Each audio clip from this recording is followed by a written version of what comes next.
Once again, welcome everyone. I'm Richard Fredrickson and this is Profiles, and we are in Al's Steakhouse, and I have a very special guest that I want to share with you today. I'm still going to call him Sergeant. He wasn't when he begins this story, but he was when he left this story. The life and times, in brief, with a Shorewood resident. I think once upon a time you lived in Joliet, and then moved up to Shorewood, up where all those rich people live. Sergeant Joseph May, Joe May, first of all, thank you, and thank you for your service. Quite welcome. Good. All right. Well, you know, I always begin with this. We're at Al's Steakhouse. A special invitation to you and yours to come to Al's Steakhouse, whether it's just you and that special person, or whether it's a business luncheon, or perhaps you've got a wedding reception, shower in mind. We've got the rooms for you here at Al's Steakhouse. George takes care of all of that. We want to thank him for allowing us to be here today and to be with you today here on Channel 6. So let's get started, shall we? Who in the world are you? Joe May, are you a Joliet person? Were you born and raised here in Joliet? No, I was born and raised south side of Chicago. Ah, well, you know, half the population in Joliet and Shorewood's from Chicago. Perhaps. Oh, yeah, it's almost everybody west of 59 and east of 59 are from Chicago. I had a guest on here a few years ago who was born and raised in the back of the yards, and we'll talk about that after the show. Maybe I can, get you together or something, All right, well, you are a man of many stories, and I want to apologize up front that we won't get to all of those stories, but we'll get some of the highlights in there. Okay. So let's go back a little bit, back in, what was it, 1943 that you were drafted? 1943, I was drafted in April of 1943. And then I went to Camp Grant. Now, where's Camp Grant at? Illinois. Oh, okay. Northern Illinois. Okay. And done just the induction there.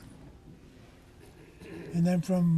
no, before you leave that place, now, what was that like? That's not your boot camp place, is it?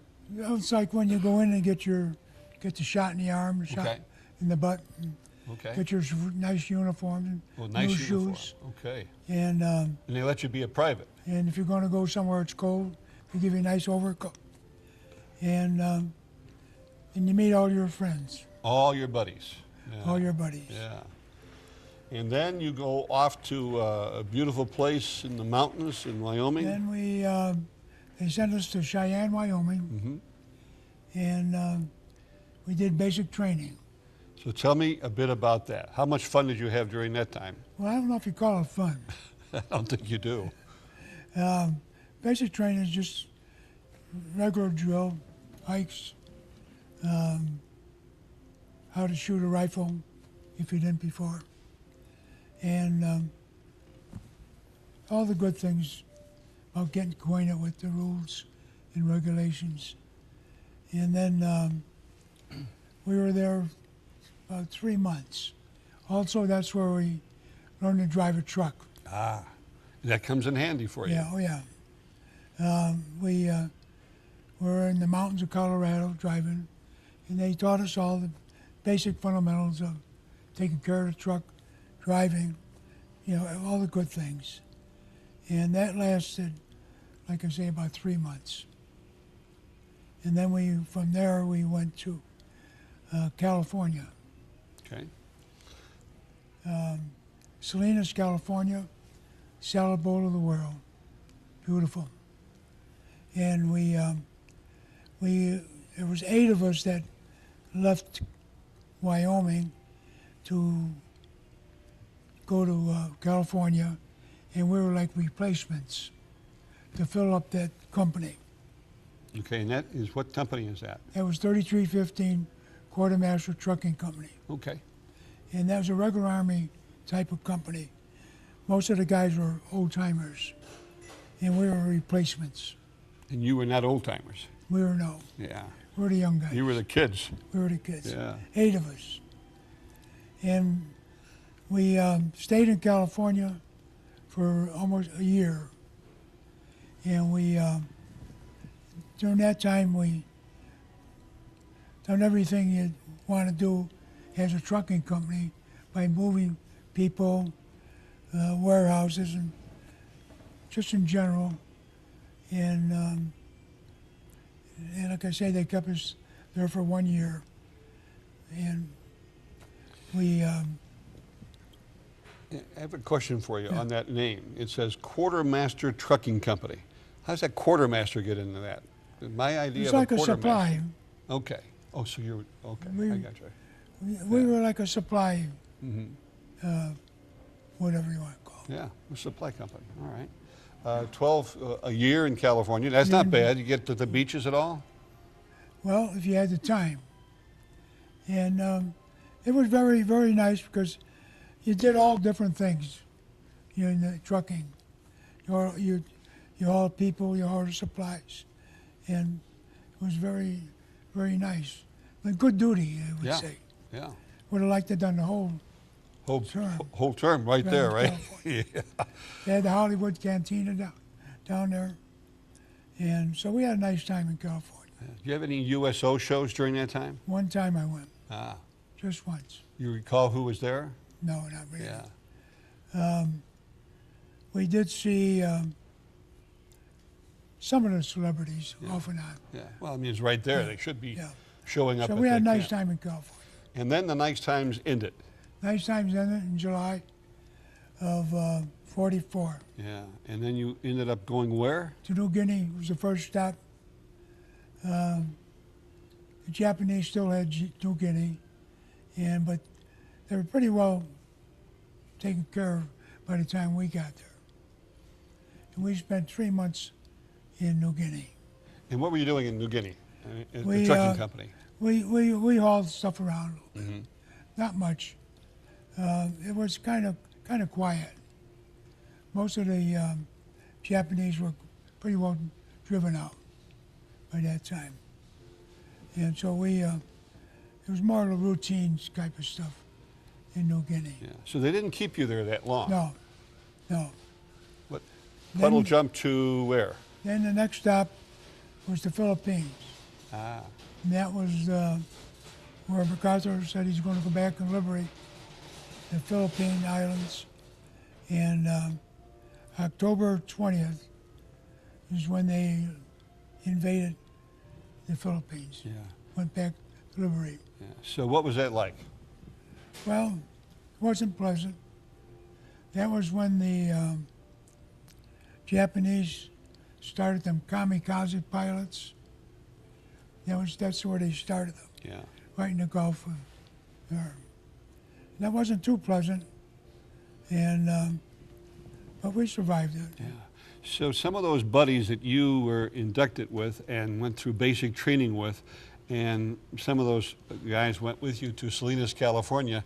Were some of those buddies with you when you went to Yeah. New Guinea and then the Yes. Philippines? Same ones. Wow. That's kind of good. Yeah. Yeah.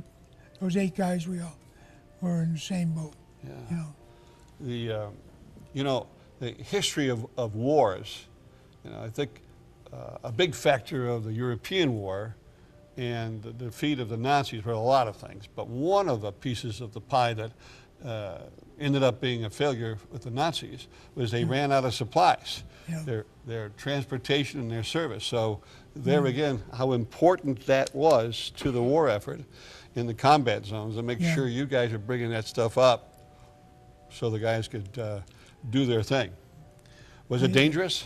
Well, if you call getting strafe dangerous, I then it was dangerous. I would call that. At Yeah. times. Yeah. And it wasn't really pleasant, but it was part of what we had to do. Yeah. And we survived it okay. Yeah. So, what was the Philippines? I mean, the convoy, or however you get there through a naval convoy. Yeah, we were with when we came over on a Liberty ship, Okay. and it's like a troop carrier, and we were not the first ones to go in and invade Right. the Philippines. The Army went first, and we come in second, and we moved Well, we truck stuff all over. Yeah. You know. Explain to our younger viewers a little more about a Liberty ship. What was that Liberty ship before it became a Liberty ship? Probably a freighter. Yeah. Yeah. Probably a freighter. They converted it into a Liberty ship with bunk beds Yeah. and everything else. Because really, back in those days, we weren't totally prepared to fight and to be equipped and to send equipment, soldiers to Europe, and to have two theaters going on at the same time. Well, they've done a great job of Yeah. doing the supplies, and the war effort was just great at home. Yeah. Well, tell me a bit about that, because, you know, I've had Vietnam veterans tell me it wasn't so great at home. What was the difference in those days, the patriotism, the support for troops Well, like versus that? when I was in California, if I was on a truck run somewhere and stopped at a restaurant, you never paid for the people to pick it up. They were so grateful. Yeah. And yeah, you never heard a bad word or they bitching about something else. People just chipped in, Yeah. and everybody done their part. Yeah. You know, there's all kinds of promotion of bonds and, you know, U.S. bonds during those years as well. And I don't think that you and I, the viewers out there, really get a sense of really how dangerous it was, because I would think that maybe not your buddies, but some of the guys who you saw never left the Philippines. Yeah. The invasion of Leyte, it cost 3,000 lives. If you went back to Leyte today and where they landed the first time, there's a cemetery there, 3,000 crosses. Mm. Have you been back there? No, Yeah. Would you go back there? probably would, just to look Yeah. around. Yeah. Because it's Okay. interesting. I've talked to Vietnam Yeah. veterans who've gone back to Vietnam. Yeah, And, you know, Vietnam now is tourism and, you know, this Yeah. whole 9 yards of a Yeah. whole different culture. Because most of those people who live in Vietnam are the young. They have no, even Vietnam War, they have no recollection of that Yeah. war whatsoever. the Filipinos were very grateful when we came there. Yeah. Were there Philippine forces Yes. fighting alongside? Yes, Yeah. but they were more with MacArthur, on a different part of the island. Yeah. And So he did show up that second time. he showed up. I don't know if you ever saw the picture of him walking in. Yeah. And The water at the water pipe. and in his pipe mouth. sticking. A big showman, you know. Yeah. Well, when he done that, I was somewhere on that island, not right there, but I was somewhere. Yeah. You know, it's always interesting to look at those kind of overviews of the brass coming into the islands and so Yeah. forth. And then there's very seldom pictures of the guys behind the photographers Yeah. who are watching, who've been in the jungles, because the Philippines now and then have a lot of, you can call it what you want, woods, forest, I call it a jungle Jungle. in there. Horrible place to fight. Yeah. Any place is a horrible place to fight. Well, but- see, the other thing in the Philippines, the Japanese didn't surrender. They would never surrender. And I think that made things worse, Yeah, sure. because they would never, never come out and surrender. Yeah. So every last Japanese soldier had to be found. Yeah, just about. Yeah. You know, Because I know there were stories of, I don't know if it was the Philippines, but one of those islands back in the 50s, where there were still guys on some of those islands who were still fighting World War II, and they didn't realize that the Yeah. war had ended. well, when the Americans invaded Okinawa, the Japanese were committing suicide, jumping off the cliffs, committing suicide. Yeah. Did you know that? Yeah. Yeah. That's what, you know, we have done these, we have completed interviews out at the Lewis Airport with some of the guys who flew those B-52s.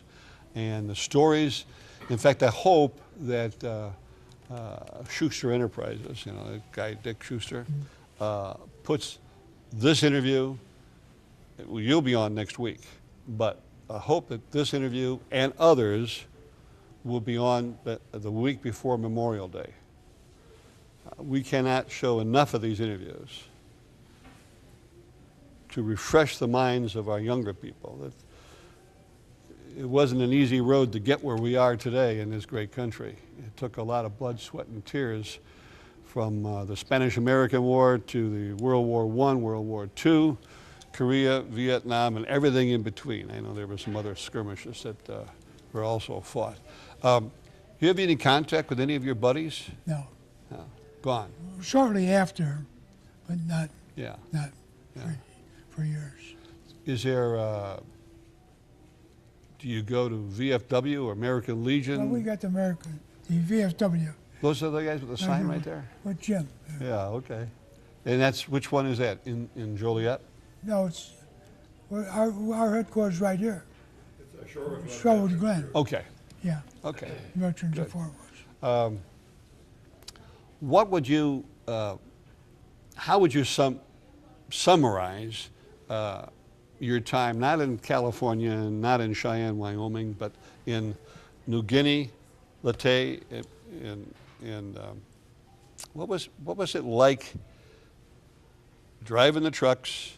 Was it, well, I guess it was scary because you were talking about being strafed, so you didn't know whether you're going to come back or not from point A to point B and then back again to point A. Well, I don't think you think about it too much. You just go out and do it, and trucks get loaded, you had to go from A to B, and back, and go from A to C, or wherever you had Yeah. all the stuff. And we hauled everything: gasoline, ammunition, people, Yeah. meat, whatever. Yeah, so you were talking about being strafed. Obviously, they had to hit their target once in a while. I'm glad it wasn't me. Yeah, but you did see some of Oh, that. yeah, Yeah, yeah. That, you know, They would come over and let you have it. yeah. The how long were you there in Leyte? I was about 18 months in the Philippines. boy. But at the war ended, though, in August of, 45. the war ended in August of 45, but the official war did not end until January 1st of 1946. You explain that to me. The official Yeah. official ending was January 1st of 1946. So that's when they signed all the papers on the ship. They signed the papers before that, Yeah. but the official end was that January 1st, January. 46. So you were still there. Yes. Yeah. You know, it's one thing to write stuff down on a piece of paper. It's another thing to tell everybody See, that the this is war, going the on. Japanese surrendered in August of 45 when they dropped the bomb. Yeah, See, our next stop was going to be Japan. yeah. And that, I've been told in the history books, that would cost something like 300,000 Right. lives if we would have done The that. Japanese will not surrender. Yeah. Oh, it was, Yeah. you know, mixed reviews on the dropping of the bombs, but from this guy, I don't have to put you in a position. I say it was a good thing to do. You know, Oh, it's I always a think so, horrible too. thing, but a good thing to do. Save Horrible, but lives. good. Yeah. Yeah. So you are over the age of 60, right? Slightly. Slightly over the age of 60. You're in great shape and a great conversationalist. And tell me about your family. I have a son, Bill, Okay. and I had a daughter, which he's passed away some time ago. Okay. And my wife passed away at the end of 13. and I live right here in Shorewood Glen. Shorewood Glen, good place. Yeah, right next door to Bill. Right next door to Bill. Yep. So that's where all Takes the good wild care- parties take place Takes out good there? care of me. Does he? Okay. Yeah, I talked to the mayor of Shorewood, the village of Shorewood. They said Richard. there's a bunch of troublemakers there in Yeah, that Richard. place. Yeah. Richard Chapman. Yeah, you've been there for Yeah. quite a while. Yeah. Is there anything I'm missing here? Let me see if my notes here, if I've got anything I've missed. Well, when did you become a sergeant? Somewhere before the end. Well, I can't. Probably a couple of months before the war ended, I think.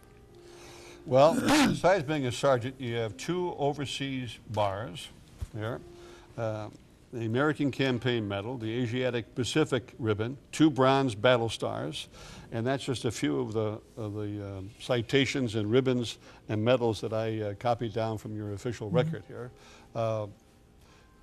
I'm sure you're proud of that. We're proud of you. We thank you for your service, and your buddies, wherever they may be, we thank them, and a big thank you goes out to, let me see if I got this thing down here so I've got it perfectly, the 919th Transportation Company, right? Transportation. Trucking Company, and they're still active today, aren't they, I would Yes. imagine? They received a citation, Yes. the whole company. The whole company did. Yeah. And they were still active in Michigan. Somewhere in Michigan is still active. They're over in Pure, Michigan. For Michigan. Yeah. Yeah. Okay.